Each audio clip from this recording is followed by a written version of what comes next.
Welcome back to my YouTube channel, friends. Today I am going to show you a recipe of dal khichdi. So 2 spoon ghee add ಮಾಡ್ತಾ ಇದ್ದೀನಿ ದಾಲ್ ಕಿಚಡಿಗೆ ಇವಾಗ.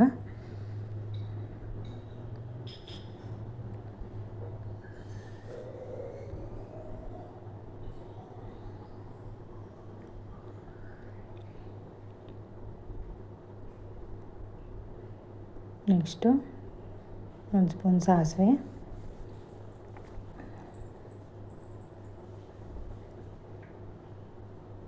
1 spoon ಜೀರಿಗೆ ಹಾಕ್ತಾ ಇದ್ದೀನಿ.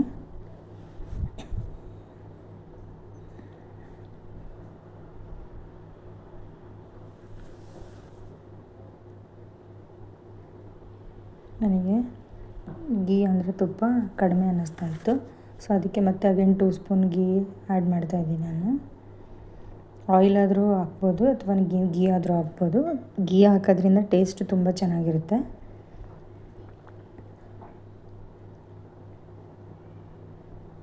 ಶುಂಠಿ ಬೆಳ್ಳುಳ್ಳಿ ಪೇಸ್ಟ್ನ ಹಾಕ್ತಾಯಿದ್ದೀನಿ ಈಗ.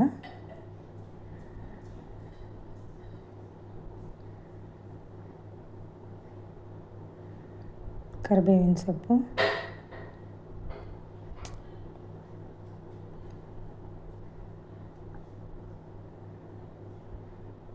ಹಸಿಮೆಣಸಿನ್ಕಾಯಿ, 1 ಹಸಿಮೆಣಸಿನ್ಕಾಯಿ ಹಾಕ್ತಾಯಿದ್ದೀನಿ, 2 ಈರುಳ್ಳಿ. ಹಸಿಮೆಣಸಿನ್ಕಾಯಿ ನಾನು ಏನಕ್ಕೆ ಒಂದು ಹಾಕಿದ್ದೀನಿ ಅಂದರೆ ನಾವು ಖಾರದ ಪುಡಿ ಕೂಡ ಆ್ಯಡ್ ಮಾಡ್ತೀವಿ, ಸೊ 2 ಖಾರ ಜಾಸ್ತಿ ಆಗುತ್ತೆ, ಅದಕ್ಕೋಸ್ಕರ ನಾನು ಹಸಿಮೆಣಸಿನ್ಕಾಯಿ 1 ಹಸಿಮೆಣಸಿನ್ಕಾಯಿ ಮಾತ್ರ ಆ್ಯಡ್ ಮಾಡಿದ್ದೀನಿ.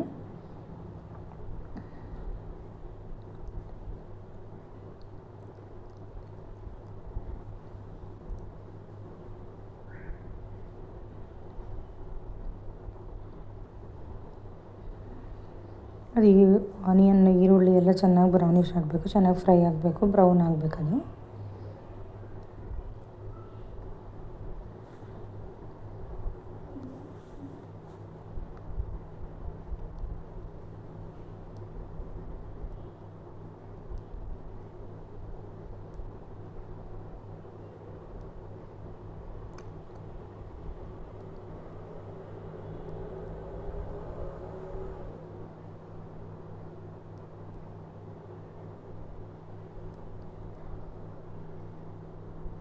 ನೆಕ್ಸ್ಟು ಟೊಮೊಟೊ ಆ್ಯಡ್ ಮಾಡ್ತಾಯಿದ್ದೀನಿ,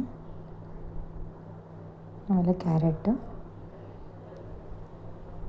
ವೆಜಿಟೇಬಲ್ಸ್ ಕ್ಯಾರೆಟು ಬೀನ್ಸ್ ಎಲ್ಲ ವೆಜಿಟೇಬಲ್ಸ್ ಹಾಕೋದ್ರಿಂದ ತುಂಬ ಟೇಸ್ಟ್ ಆಗುತ್ತೆ. ಕ್ಯಾರೆಟು ಬೀನ್ಸ್ ಹಾಕ್ತಾಯಿದ್ದೀನಿ.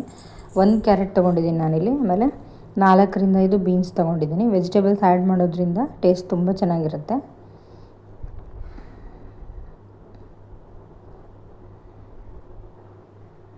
ನೀವು ಬೇಗನೆ ಆಗುತ್ತೆ ಇದು ದಾಲ್ ಕಿಚಡಿ, ತುಂಬ ಟೇಸ್ಟ್ ಕೂಡ ಇರುತ್ತೆ. ಈಸಿಯಾಗಿ ಬೇಗ ಕ್ವಿಕ್ಕಾಗಿ ಮಾಡ್ಬೋದು ಇದನ್ನು.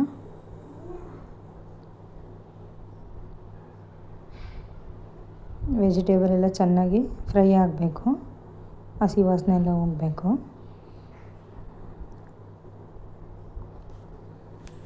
ಸೊ ಲಿಡ್ನ ಕ್ಲೋಸ್ ಮಾಡೋದ್ರಿಂದ ನಾನು ಏನಕ್ಕೆ ಪದೇ ಪದೇ ಲಿಡ್ನ ಕ್ಲೋಸ್ ಮಾಡ್ತೀನಿ ಅಂದರೆ, ಲಿಡ್ ಕ್ಲೋಸ್ ಮಾಡಿದರೆ ಸೊ ವೆಜಿಟೇಬಲ್ಸು ಬೇಗನೆ ಫ್ರೈ ಆಗುತ್ತೆ.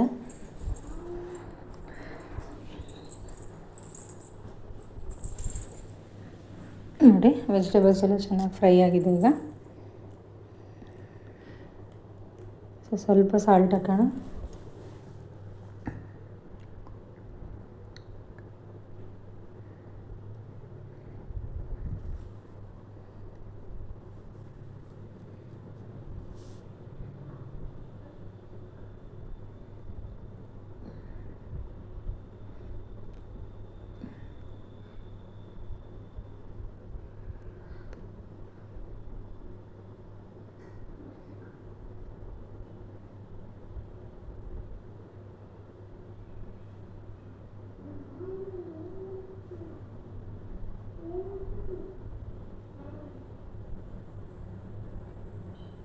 ನೆಕ್ಸ್ಟು ಟರ್ಮರಿಕ್ ಅಂದರೆ ಅರಿಶಿನ ಹಾಕ್ತಾಯಿದ್ದೀನಿ, ಒಂದು ಸ್ವಲ್ಪ ಅರಿಶಿನ ಹಾಕೋಣ.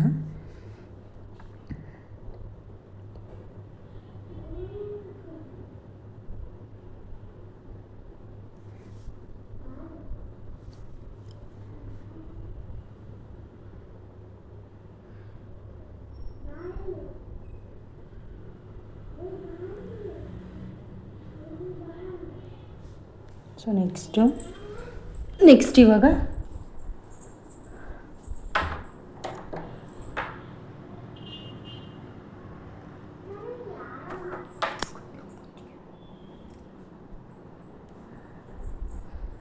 ನಾನು ರೆಡ್ ಚಿಲ್ಲಿ ಪೌಡರ್ ಹಾಕ್ತಾಯಿದ್ದೀನಿ, ಖಾರದ ಪುಡಿ ಹಾಕ್ತಾಯಿದ್ದೀನಿ. ಅದು 1/2 ಸ್ಪೂನ್ ಆದರೆ ಸಾಕು ಖಾರದ ಪುಡಿ.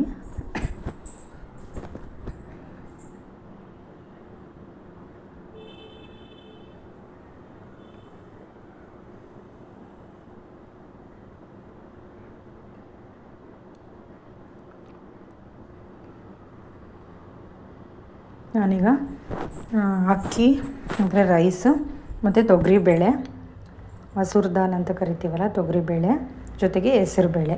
ಸೊ ಈ ಮೂರನ್ನೂ ಚೆನ್ನಾಗಿ 2 ಟೈಮ್ಸ್ ಚೆನ್ನಾಗಿ ವಾಶ್ ಮಾಡಿ ನಾನು ಅರ್ಧ ಗಂಟೆ ಮುಂಚೆ ನೀರಲ್ಲಿ ನೆನೆಸಿಟ್ಟಿದ್ದೆ ಅದನ್ನು. ಸೊ ಮೂರನ್ನೂ ಒಟ್ಟಿಗೆ ವಾಶ್ ಮಾಡಿ ಒಟ್ಟಿಗೆ ನೆನೆ ಹಾಕ್ಬೋದು ಅರ್ಧ ಗಂಟೆ ಮುಂಚೆ. ಸೊ ಅದಾದಮೇಲೆ ಈ ಥರ ಡೈರೆಕ್ಟಾಗಿ ಹಾಕಬೇಕು ಅದರಲ್ಲಿ ಕುಕ್ಕರಲ್ಲಿ.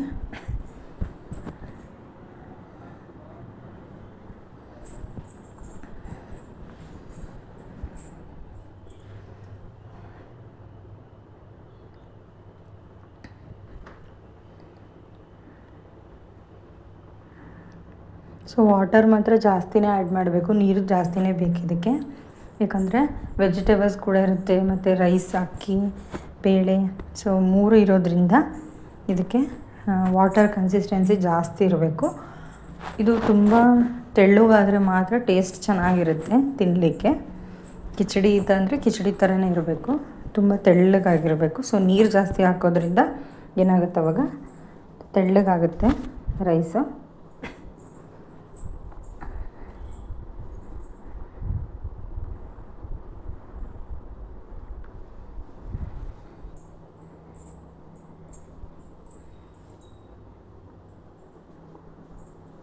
ಸೊ ಮತ್ತೆ ನಾನು ಆವಾಗಲೇ ಸಾಲ್ಟ್ ಕಡಿಮೆ ಆಗ್ತಿದ್ದೆ ಅಲ್ವಾ, ಸೊ ಈಗ ಮತ್ತೆ ಸಾಲ್ಟು ಎಲ್ಲ ರೈಸಿಗೆಲ್ಲ ಆಗುವಷ್ಟು ಸಾಲ್ಟನ್ನ ಆ್ಯಡ್ ಮಾಡ್ತಾಯಿದ್ದೀನಿ.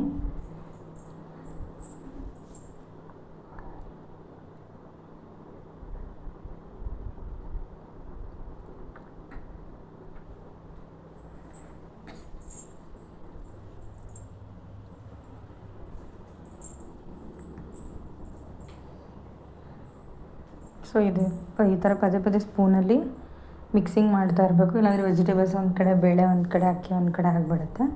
ಎಲ್ಲ ಕಡೆ ಈ ಥರ ಸ್ಪ್ರೆಡ್ ಮಾಡ್ತಾಯಿದ್ರೆ, ಮಿಕ್ಸಿಂಗ್ ಮಾಡ್ತಾಯಿದ್ರೆ ತರಕಾರಿ, ಅಕ್ಕಿ ಎಲ್ಲ ಒಂದು ಕಡೆ ಆಗೋದಿಲ್ಲ.